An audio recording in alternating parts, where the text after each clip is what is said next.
Hello, everyone. Welcome to the Cybersecurity Recruiter podcast. Today, I'm joined by Dave Cronin. How you doing?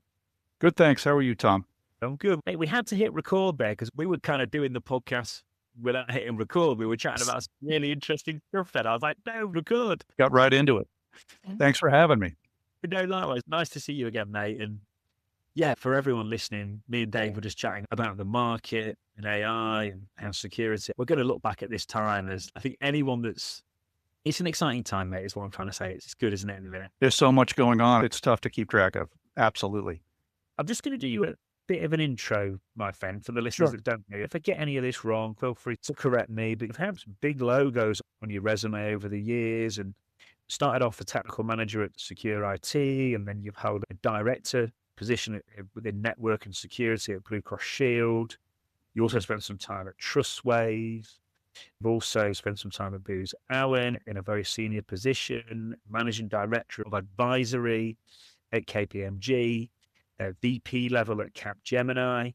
You've also spent time in an executive advisory cyber position at Binary Defense. You are currently the founder and managing partner at Mission Security, and you are also working with CyberTrust in Massachusetts in a vCISO and head of cyber services position. So yeah, welcome to the show, mate. You sound been pretty busy over the years. No, thank you. Yeah, it's been quite a journey. I was probably one of the original folks to get into cybersecurity years ago. Obviously started as a very technical individual. I used to, believe it or not, teach ethical hacking classes, and I was instructor for Checkpoint back in the day, and I had to hold the floor and keep about 20 technical people very interested in some dry subject matter, and then work my way into portions of the business, all related to cyber, but obviously having that technical slant. And as it became more popular, the sales engineering, managing sales engineers, going into that consulting realm, et cetera, and advice. Nuclear compliance at Booz Allen, when that became obviously a thing where the government was concerned that nuclear were not where they needed to be, and they passed some regulation and legislation there, and going in and doing programs for nuclear compliance all across North America. I've been in a large majority of nuclear power plants, believe it or not, within the United States. And I had to carry a nuclear badge and did a background check, like a top secret and all that. It's been a journey, and obviously getting to that certain point, never lost my love of cybersecurity. And I will start by saying this: the reason you joined something like cybersecurity back in the day was you felt that you were doing a job that was good. And what I mean by that is you were protecting organizations from nation states and what has become now more commonplace, but really protecting organizations from things they didn't understand or could not detect, and really help putting up to these organizations so they could succeed and not be in the front page of the paper and get things compromised. And it has evolved a lot over the course of time, as well as I. And I think now, as we were speaking before we started the record button, the influx of AI and how it's really morphing the industry as a whole. And there's, I think, considering drastic changes to still occur. There is. Yeah, no, thanks, Dave. We're definitely going to talk about AI and what we're both seeing. Before we hit record, you were making some interesting points, Dave, and I was mentioning what I'm hearing on the phones on a daily basis. But yeah, I was going to say, if you're going into nuclear power plants, I was presuming you'd have your TSSC. That's pretty heavy stuff, man. Yeah, what's interesting about that, and just a little humor here, but part of that is when I was doing it, they ask a 400 truth scenario where they ask you a whole bunch of random questions to make sure that you're not all over the place, that they can put you in front of buttons that you should not touch and you won't touch them type of thing. But having access to the control center of a nuclear facility, obviously they want to make sure your head's on straight. So I'm happy to tell you that I passed. So without going off on a tangent, on those 400, did you have to get them all right, or are you allowed to get one or two wrong, or did you have to get 100%? It's interesting. If it's at a certain threshold, you have to sit down with a psychiatrist. But I passed whatever that magic number was. But it's questions like, I'm afraid of spiders. I have a great relationship with my parents. Everything came true in the Bible like they said it would. It's just really sporadic, just to see where your mind's at. And if the trick is, if you overthink it, you could get yourself into trouble. You know what I mean? So they test your rationality. That's what I'd do. I'm already thinking about, I must get, I'd be thinking, see me failing now, I'd have to wave you off at the door, Dave. It'd be a nightmare. Yeah, I only remember because it's the strangest test I've ever taken, put it that way. Yeah, on the ethical hacking as well. Like, when I first got into security, all I used to do was recruit hackers. So I'd do anything like from web pen testers doing web app stuff, and I'd do some like quite low level red teaming stuff as well. But that's all I used to recruit. And then people started asking me for like the PC SOC analyst, and I started recruiting anything within security. But yeah, my initial thing was hearing you say you used to teach ethical hacking brought a smile to my face, because that was like the original draw for me. I couldn't stop reading about it for ages. Yeah, it was just amazing back in the day when it was first coming out. There were so many vulnerabilities, so many holes, and everyone was just trying to see if everyone did their job in technology, there'd be no need for cybersecurity. But it is so complex and there's so many mistakes that can be made, and there's always someone waiting in the wings trying to expose those. So it's been an escalating arms race for quite some time. And then AI, I think, is the pivot point, like we were talking about earlier. We can provide, but you can also provide better attacking mechanisms with AI. So I still think it's going to escalate. It's just going to be much more complex. It is. I imagine your knowledge of networking and architecture and stuff is pretty good, Dave. But I think it's been really built for humans to navigate around, not AI. So you've always got that. But yeah, it's going to be fascinating. It leads on nicely when you're talking about the vulnerabilities. We're seeing all the old vulnerabilities coming back as well, aren't we, with AI? Yeah, even with the new stuff coming out, they'd go back and they'd find vulnerabilities in machines that have been there for 10 years. Yeah. And still had not been detected, which shows you the effectiveness of AI and the intelligence of it, which is scary. Yeah, cool. Dave, if I'm listening now, so I think everyone's getting a little bit of, I don't know if FOMO is the right word, but it's certainly not as easy to keep up. We're seeing some companies keeping up really well and getting some great results, and we're seeing other companies not. If I'm listening now and I'm thinking what's going on in the consulting space or the SOC space or the security space in general, is there anything you're seeing that could help the listeners on the AI front? Yeah, I think with AI, it's really going after things that are repetitive assembly line like tasks. And I'll give you, like we're talking about level 1 analysts within a SOC or an MDR environment. And that is the initial triage that used to be quite the mystery. You would have to pay someone who was very knowledgeable. They could jump ship within a matter of months and double their salary and all that, which I know drove the CFO community quite crazy, as well as the managers. But now what you're seeing is those repetitive machine-like tasks where it's if then or else type statements to make a decision. That's where it's becoming more effective. And a lot of these, as you'll see in the MDR market, it's consolidating very rapidly because you need to implement it quickly. And then the only thing you have left is your customer relationships to hold on to. So that's one example. So I think in those areas where you can have some immediate impact, but there are other things that they are struggling with. And on the flip side of that, you've probably seen situations where they've put someone in charge of AI that can't necessarily spell AI, which creates a very messy situation where they're making very difficult and wrong strategic moves that in the end counted months, counted years, which are going to be to the detriment of their company because they didn't understand it, didn't understand its capability, how to phase it in, and could eventually do some damage, obviously, to their organization. Yeah. Yeah, and it's, I don't know, I'm sure you've noticed as well, AI tries to, like, unless you tell it not to, it tries to be helpful and fill in the gaps, and that's not always helpful, is it? Correct. Sometimes you just want to just do what I tell you to do and just automate it. But our suggestion, and is always very positive, patting you on the back and saying how wonderful you are, when in some cases you should not be told that. Yeah, I was going to try and put it nicely, but the L1 role, I think we both agree, is cooked. I think people coming into the market, they're probably almost going to have to come in at mid-level, because there just isn't going to be that junior level, is there? No, unfortunately not, because by the time to cut your teeth and really learn what it takes to triage and understand the vulnerabilities that are coming in and threat detection and all that stuff, it's already built. So if you're the guy paying the bills, you want immediate results, especially in a highly competitive market that moves very rapidly. You have to be able to get there quickly. And it's unfortunately, I think patience, not having the patience is going to be the issue of the level 1 analyst. Yeah, it is. And patience in modern day society, they're not very conducive with each other, mate, are they? Not at all. And I think you see also in security and cyber in general, the PE market, the investment firms have taken over.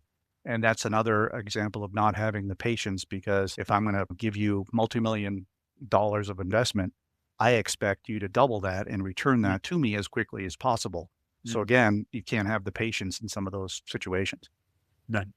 No, you can't. I'm seeing, like, let's say, I'm seeing a lot of the L1 tasks, like AI really combined with some automations, having some people having a lot of success there. I don't know if you've seen this. I've seen people that are building agents to get building their detections and then getting an agent to verify them. And I'm seeing people get their building detections and getting them done really well as well. Probably not so much my stuff like malware analysis. I'm not seeing AI do too well with them. I'm trying to work out what vendors are like most protected. Because if I was a vendor at the minute, I'd be like on Reddit or even like a SaaS product owner. Like I'd be worried.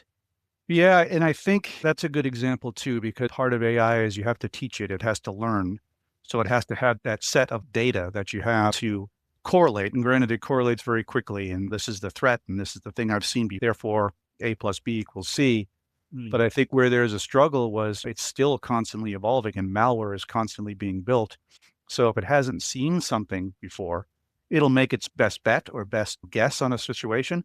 But you still, I think, need that human intervention, especially when it flips over to what do I do with it?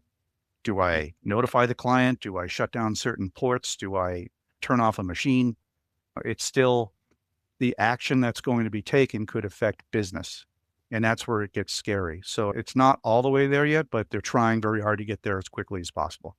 Yeah, they are. I know we were talking about before as well, Dave, like you mentioned there about customer relationships. And for everyone listening, I was saying just before we hit record, the go-to-market, I'm seeing it in hiring. Like when I say go-to-market, a lot of people listening will think sales, but go-to-market is sales engineers, customer success, it's sales itself, it's everything within the sales function, which is often broader than people think. But we're seeing that reflected in hiring because that communication piece, even consulting at a really technical level, it's always been important, but I think it's becoming paramount. Yeah, I would completely agree that the human relationships are still vital, probably one of the last things to be taken over by AI at all, because I think what people need is, okay, it is so complex. I need to be results driven and I need this project to be complete by a certain date and I need the following results. Yeah. Asking machine to do that, I don't feel comfortable and I'm sure customers don't either. At the end of the day, you want to talk to a person that's going to make sure they get that project done. And if they hand over a certain amount of funds or investment to get from point A to point Z, the milestones, the checkpoints, et cetera, again, I don't think there's that comfort level with a machine, so to speak, to get that all done. So I think relationships and being able to pivot dynamically if something goes wrong, that's still a human thing to do.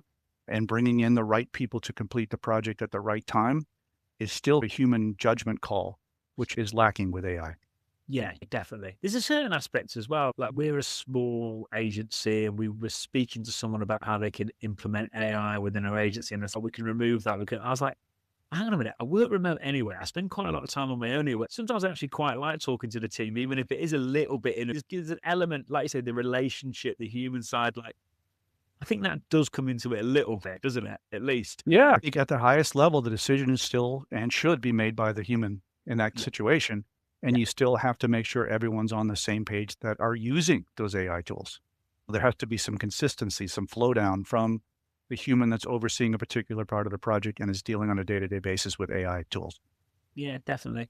We're having an interesting chat about GRC. For everyone listening, I was talking about Anthropic are hiring a lot of GRC people at the minute. I'm thinking, I've had a few conversations offline as well about, is that for their own internal benefits or are they trying to actually launch a GRC platform? But you had some interesting points on that, Dave. Just remind us what you were saying again.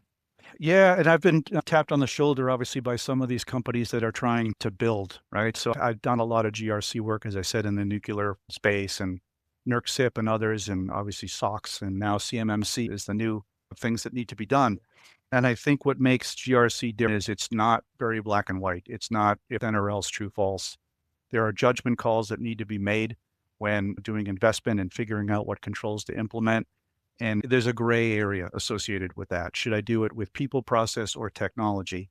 And then the pricing, and then the political aspect of, I want to implement this control because it's going to keep the CEO happy. AIs might not understand that. So I've seen these companies try to tap people like yourself or myself on the shoulder and say, give me all this data so I can implement it into AI. But I think where the struggle is human judgment is not necessarily mature with respect to AI. And I would argue Anthropic is probably has dollar signs in mind, and they're looking to see how to solve that problem because it is a problem that's plaguing everyone and it's not going to go away. and they want to automate it as soon as possible because there's a pot of gold at the end of the rainbow if you succeed in doing that. Yeah, and also they might be under more pressure than we think behind the scenes because all these tokens and all this AI usage is being heavily subsidized by the VC community at the minute. And is that going to go on for another year, 2 years, 6 months? Like at some point, they're going to stop paying. Price is going to go up, isn't it? Yeah. Think of it this way. If you're an investor or a stockholder or running the show and we've cut 10% of the workforce to take that investment and put it towards AI, and then a year or so later, you sit everyone down and say, okay, show me the ROI and why we did this, because we got a lot of bad press with it and whatever the case may be. And if there is no ROI, that's when I want to be a fly on the wall to see some of those conversations, because that's why I think there's the lack of milestones and you really results-based conversations that they need to have. And at the end of that time frame, what if it's just still the same, or you figure out I was better off when the people were here? That's going to be an interesting time. It is, huh? We've seen it a little bit already, but I think there'll be plenty of companies like that have just cut too hard, or like AI's made these promises, or a vendor's made some promises to a CISO and they just haven't quite materialized how they would. That's happening, definitely. Yeah, I think it will vary from project to industry, but you will know there'll be some that, okay, I can see some success, let's move forward. And there are others that this has been a complete disaster. Why did we do this? It's going to be interesting when they come calling for that. Back to the GRC point, you're right, because like even if we just pick this 853, if a customer's trying to pass, like what I'm saying, it's just never black or white, is it? Like I'm thinking of some of the best GRC leaders I know. They can almost try to put, like they can get a customer where they need to be and keep the customer happy, if that makes sense. Like it's never clean cut in terms of getting people compliant, is it? No, and that's a very good example. So think of it this way. It's okay, I need to implement this particular control to satisfy the compliance requirement. And we were talking earlier, it could be done through people, process, or technology. I chose people, or I chose process, whatever the case may be. It's almost like you're going to court when the auditors come in and you're arguing your case for how you made your decision to satisfy that control. And the auditor may have not seen that before. But you may be right, you may be wrong. But again, it's not something AI can do easily because it involves really sporadic human behavior and arguments and data that they probably may have not seen before. So they hadn't learned it before the auditor comes in. So I think it's got a ways to go. Yeah, I do. I think the smaller companies have got such a big advantage at this time. I was actually speaking to a CISO about 2-3 hours ago. He's really frustrated because he's a CISO in a large organization and can't get anything done anywhere near quick enough. And when he gets anywhere near to getting anything done, it's too late. It's like it's already changed. Like that's frustrating. Yeah, I think a lot of companies have spent a lot on cybersecurity over the last 5 to 10 years. Yeah. And I think that what some of these vendors, the AI vendors, have been touting is we implement AI, I can save you cost, right, on cybersecurity and tools and all that stuff. And it's almost lessened the role of the CISO. And I think that's a bad thing because I think they're taking advantage of that, like the bean counters, and using that to cut costs. And then all of a sudden they're going to realize some of these CISOs have become well-versed on AI because they're technical to begin with. And they're like, wow, we need that person to come back, or there's going to be a spike in hiring again, because it's one of those lulls where it won't go away. It'll just come back. And we just got to figure out when that is. Yeah. We're seeing that as well. We're seeing the CIO and the CISO role just merge together. Some companies are like, oh yeah, we'll just put them together. And it's like, they want the same results, but you better still protect us. You better get the same results. You better still get everything done. It's what? That was like 3 years ago. Yeah. They changed the reporting structure where the CISO might have been on the board, for example, but now they report to the CIO, CFO, some other spot. Yeah. And it's to be determined whether that's successful or not. Mm-hmm. Yeah, you know what you said there a second ago about the spike in hiring. I was thinking about if no L1 SOC analysts are coming through, everyone's got to enter the market at a mid-market. It's going to require patience, bit of charisma, bit of hustle maybe for people. It's going to be hard for people to come in. Imagine how candidate-led and in-demand people at your seniority level, be it on a consulting basis or people like anyone senior. I think that side of the market will be so in demand because if no juniors are coming through, it's a matter of time, isn't it? Yeah, because I think that's not good for any organization because you have to replenish your organization with new people with new ideas, and they're still going to college and learning new things that they don't know. And a machine can't learn that. And I also think the misconception for, as you see some of the older folks, for lack of a better way to say it, that may have been higher paid in terms of compensation, they're like, oh, we have AI now. That person's experience is irrelevant. I'm being harsh. It's not necessarily the case, but I think that's what they're trying to do.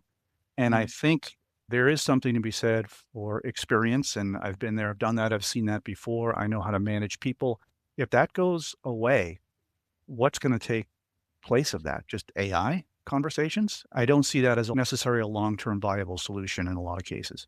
No, I don't. And you see the odd thing. You'll see like PwC or one of four put something out on we're taking on interns, we're taking on juniors, but I almost feel like that's just like a brand. It'll definitely have an impact. But yeah, like any private equity-backed company, they're looking at their returns. Like they're not thinking, where's the market going to be in 5-10 years? So yeah, there's so many interesting things. I feel like the SaaS world could swing anywhere. I feel like all these SEM and SOAR products, like, I don't know, some of them are probably going to do well, some are probably not. It's interesting. Yeah, even the whole MDR architecture, right, where there's SIM and SOAR and all these products, they're constantly moving. They're trying to implement AI. It's tough to tie them all together. Some of these larger organizations who acquire all the component pieces through acquisition, trying to make them work, talk to each other, now layer AI on top of that. It'll be interesting to see who's successful and who's left standing that has a solution that really integrates AI effectively over the next couple of years.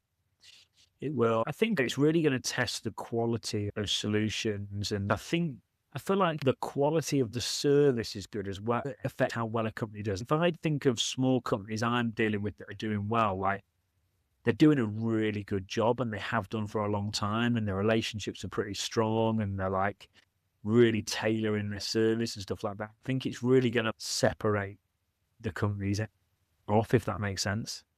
I think it does. I think some of the larger companies, like we talked about, the PwCs and those, in some areas, it's passe, right? It's like the partner model may not be the effective way to manage an organization. A lot of companies have been flattened.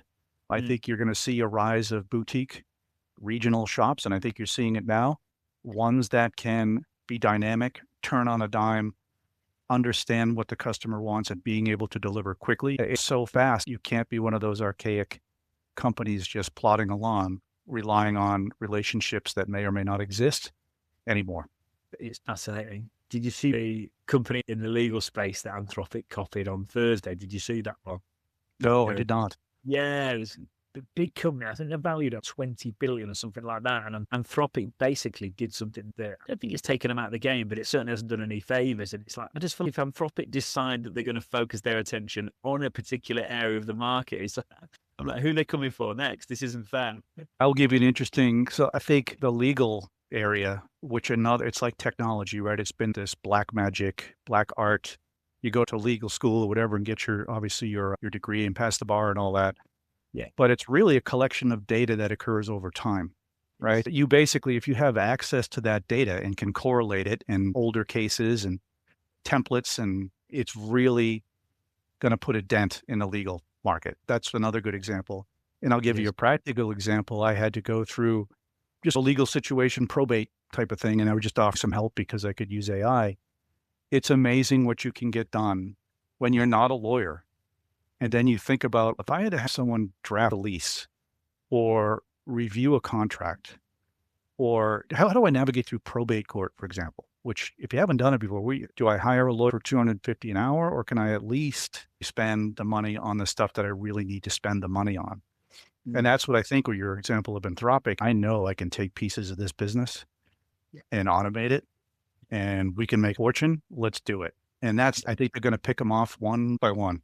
Really scary. That example, they're in the legal space. They're like legal tech or something like that. So you're absolutely right. It is amazing because my friend was selling I'll try and cut a long story short. My friend was selling his house and ended up in a conversation where this person that was buying his house, they were going to get invested in a bar together. And anyway, I won't bore you with the story, but the point I'm making is exactly what you said. Him and my other friend were straight on using AI, and they were finding out all the legal information that they needed to find out. It was staggering. And yeah, you might still need them to come in at the end and dot the I's and cross the T's, but you can do so much of it yourself. Yes. Yeah. And I think for all the industries, I think that's what everyone fears, like all these years of experience, right, in certain areas, right? And they treat it like kind of black magic. If once you have all the data to correlate and learn, there's pieces you can just bite off that you don't need to pay a high price for anymore. Yeah. Within security, what do you think is the most resistant area or the most future-proof, if you like, or is that it's just an impossible question to answer? No, I think it's a good question because I would believe they were the first victim, right? And that's because people were smart enough to say, oh, this new AI, and let's program it or let's use it on our own profession. And we were saying earlier, I think the repetitive assembly line tasks of if then or else true false, because then you can automate a lot of those things and correlate a lot of those things together where you were trying to do that manually. I think GRC as another one, they're not there yet. So that's kind of the next one where there's learning is not all the way there. So you're going to have hallucinations and wrong answers.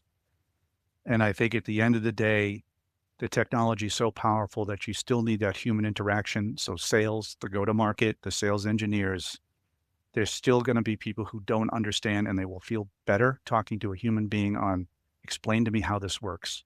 Don't put me in front of a screen, talk to me and let me know if I give you this money to get this result, what are you going to do as my representative for the company? Yeah. Yeah. No, thanks, Dave. Good answer, my friend. And yeah, I've never seen it so much on the go-to-market. What I've never seen so much is companies that have never had a go-to-market function. Basically going, we need someone that can stand the whole function up. I need literally from the ground up. We've never had anyone in before. We've always done it through referral. Like, we need a go-to-market guy or girl to come in. And I've never seen so much of that recently. So whether that's a combination of just sensing opportunity in the air and some of probably what you're saying, probably a bit of both, really. Yeah. How many customer success jobs do you see on LinkedIn now? And the joke is, the job is to go to customers and say, please don't leave us. What do we need to do to keep you happy? That's really what it's become. It's not customer support. It's customer success, but it's maybe a more senior person with more experience that knows how to handle when the customer is angry, for example, or not getting the results that they want and doesn't want to just pick up the phone and speak to a phone tree. They want a seasoned person that can make the problem better. Yeah.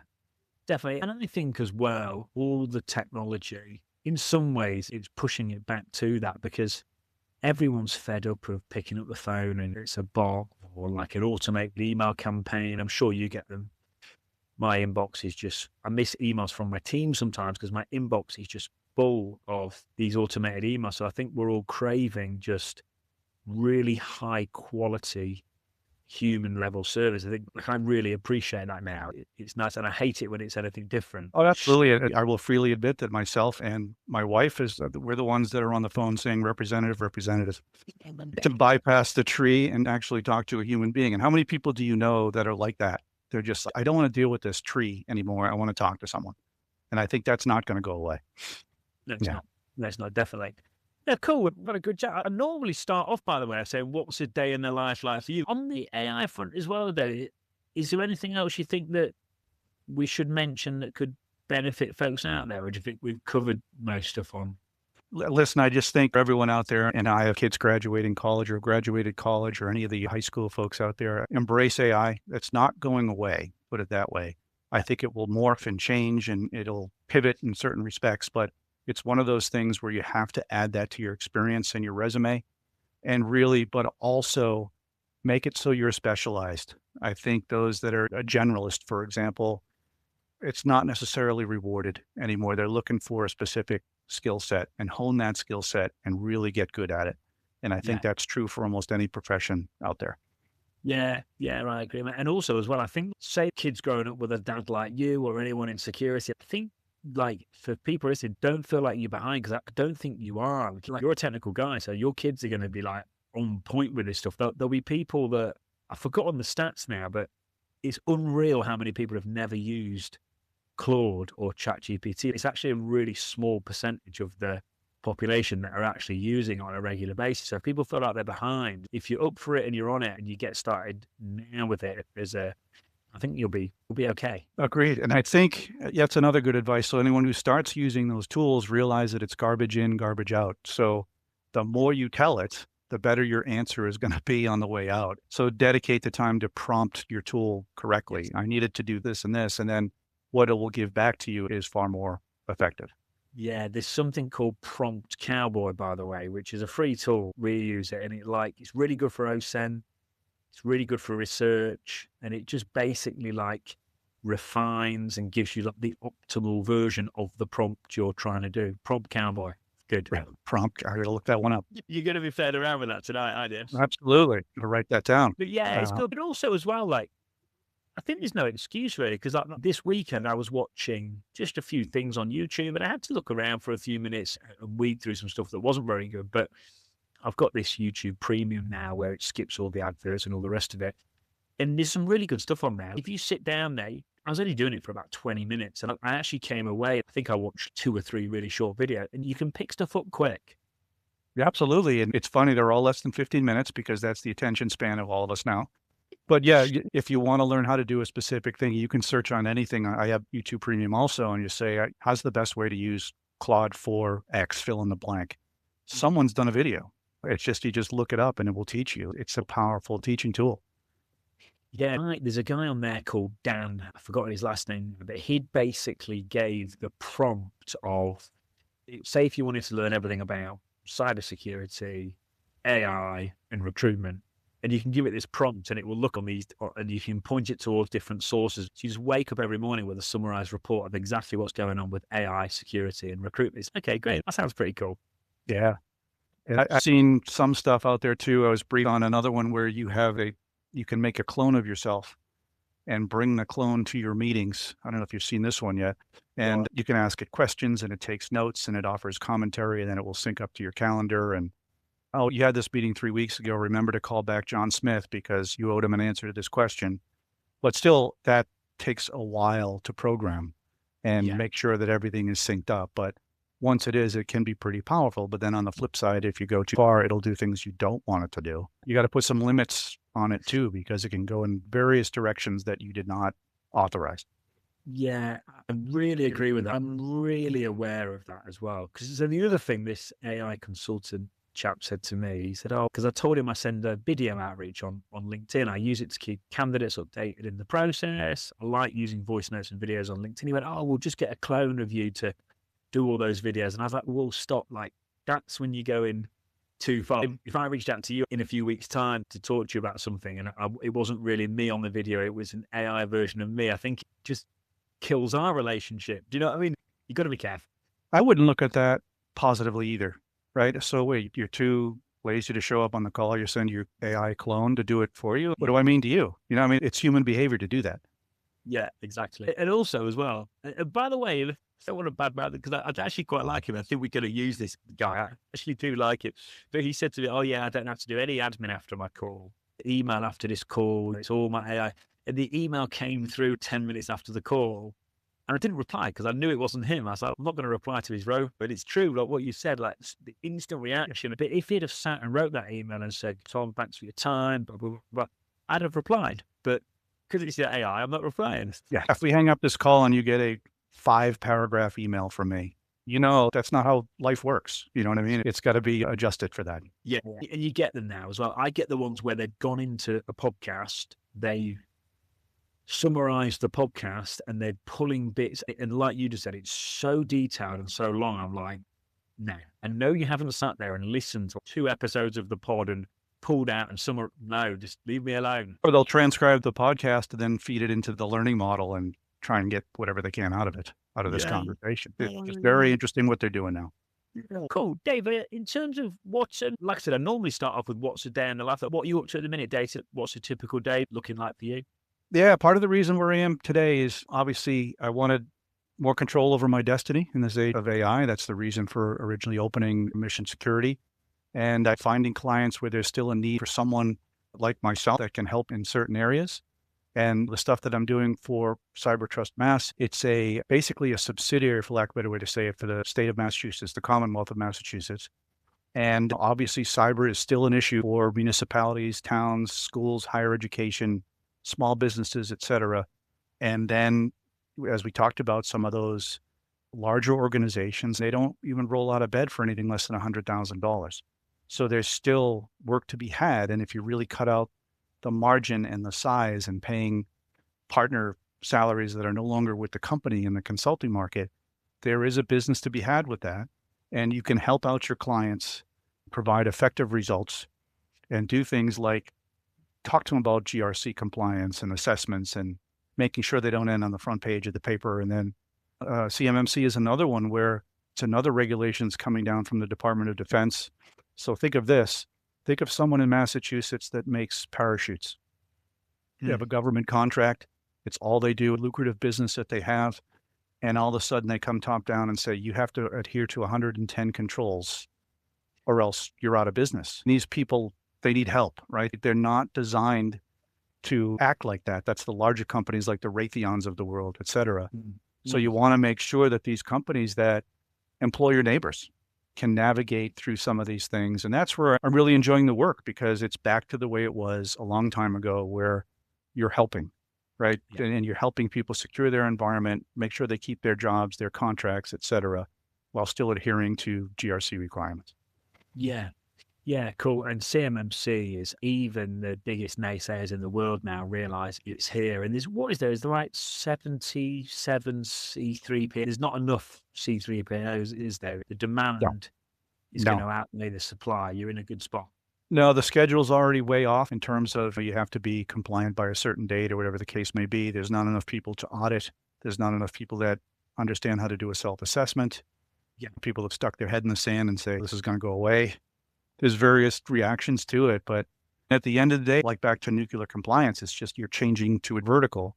But if you're dealing with government, Department of Defense related contracts, you have to secure the environment, right? You can't let a nation state come in and say, Acme Inc. in Massachusetts just made 5,000 parachutes and they're shipping them to Saudi Arabia. Why are they doing that? Because they might be doing an invasion of Iran. They're going to drop a whole bunch of people. You can connect the dots, right? With AI and all these other tools. It's tying this all together that you have to secure this information because it is telling if it gets exposed. It is. And yeah, it all just relates obviously back to supply chain attack, which is such a big thing. I can see why that is such a rewarding job. If you go to a small family type business and all of their revenue is coming from the DoD or whatever, and it's like CMMC comes in, if they don't get this pass, business is gone. Like, you become quite important to them. Yeah, when their contract needs to be renewed, if they did not pass, the C3PO comes in and bails them. They take the contract away, the doors are shut. That's really the severity of it. And I think some of the larger organizations like the Raytheons of the world have already gone through this, and they have an army of people internally to do it. Yeah. But America runs on a small business, and it's very important that these people can survive. It's good for the economy. It's good for all of us. Yeah, no, definitely. So you're doing like CMMC, SOC 1, SOC 2, NIST, are you doing everything within that compliance space, or is it more the CMMC piece? Yeah, I do the advisory work, but also they have an XDR as part of that. And obviously the key difference is it's hooked into the state. So there's grants that are available for these municipalities and small businesses, et cetera. And obviously it's not driven by margin as some of these larger organizations. So you get very good service and product for a more reasonable price. And obviously there's other things like advising MDR companies on AI and things that I've done. But again, starting the organization was I wanted to control kind of my friends, my team, what we wanted to do, run a business, right? It's everyone's dream to try that once in their lifetime and see where it goes. Yeah. And do you know what? I think at the minute, there's a real case for teams of 4, 5, 6 people and implementing AI while still keeping that relationship piece. And I think elite teams of 5 or 6, I think they can do what 20, 30 plus people used to do. Yeah, if you think about it, it's okay, I need legal advice. I can do some of the stuff in AI first. Marketing department, people have replaced their marketing departments with AI, not in its entirety. There still needs to be expertise, but there are certain functions where you could leverage AI very effectively to build your team and do that. And then if you take away the margin requirements and the brick and mortar and you're really just servicing customers virtually, a lot of the cost goes away. So that's more, it's like you're making the same as you would working for a larger organization, but you're controlling the cost and the revenue and the tax breaks that you get as with a smaller business. It almost like they want you to do that in the United States. It's geared towards the American dream, as they used to say. And I wanted to give it a try, right? And that's really why we opened the doors. And as long as things still keep clicking, that's what I'll do. Yeah, good. In some ways, like you can look at it in two ways. You can look at it and go, oh, I'm safer employed. Or you can go, am I these days? If you've got your own business and you're in control of your own destiny, layoffs used to be a rarity. And now it's just like they're every day and it's normal. So are you safer to be employed, or are you safer to have your own business and be working hard and you know where you're going? And okay, there's still some risks, but I don't know. It's not what it used to be. Yeah, I will be very blunt and give you some. I've been thinking about this a lot because if you think about 10 years ago and more, if you had to lay off people, the executives and managers felt that as a failure, right? I misunderstood the market. I made a mistake forecasting. They took some accountability for doing that and felt awful in doing that. And that's always how it has been. What I don't like about what it's like more recently is it's encouraged by the investment firm, for example, and you have to make these cuts and it's treated like a line item. Like these people make a certain compensation level, so let's get rid of them. And then the stock price goes up for doing it, right? And then there seems to be, that's just the way we do business now. And I think something has been lost in that. And those people that at Oracle, for example, where they laid off whatever it was, 30,000, people that dedicated 25 years of their life to that company and come in the next morning and get an email saying, thank you very much. That's not really a good thing, I think, for humanity in general. That's just my personal opinion. No, you're right, man. And I'm sure you hear a lot of the stories. I've built teams like tens and tens and then had them pulled apart by private equity. And I won't name the companies, but it's sad to see. And I get to know these people I've recruited. And it often is that they go for the top salaries first, but there's a reason these guys and girls are paid well. It's because they're bloody good. And there's a lot of like unquantifiables that you can't see on a spreadsheet. Yes. Yeah. And that's why I'm saying the whole essence of experience and being a veteran and being able to handle anything that comes your way because you've been there, done that. I don't know with AI that has been dulled or not appreciated in the market. Yeah. I saw an article as well that Sam Altman admitted there's some, call it AI washing, don't they? Where they lay off people, say it's for AI, but it wasn't really. So there's some of that going on as well. The CISO roles now, right? They were used to pay CISOs a large amount of money because of the mystery of it and they're reporting to the board. And that's a very good example, I think, they're making that shift of cutting some of those, but then opening up the position at a lower level, grade level within an organization, a different reporting level, and they've cut 100,000 off the salary. Yeah. And they're expecting that person that was laid off to come in at a different. I've just had a lot of experience with CISOs in that space, and it seems to have been used to adjust the cost of the role. It does. And then the frightening thing on the CISO front is when you start seeing, I've seen people compromising on D&O and stuff like that. And that's where it gets really worrying because, you know, that we've all seen some really high profile cases of what happens when that goes wrong. Yes, absolutely. So again, interesting times that we're having here. It is, mate. Yeah, it's far from perfect. Eyes on the back of your head and just keep moving forward. I've really enjoyed it, mate. We've been on for well over an hour, by the way, but it's been really good. I knew it was going to flow, but we basically started the podcast without hitting record, didn't we? A lot of material. I hope it's not too much. Honestly, mate, thank you. It's been a really informative, insightful, but enjoyable chat as well.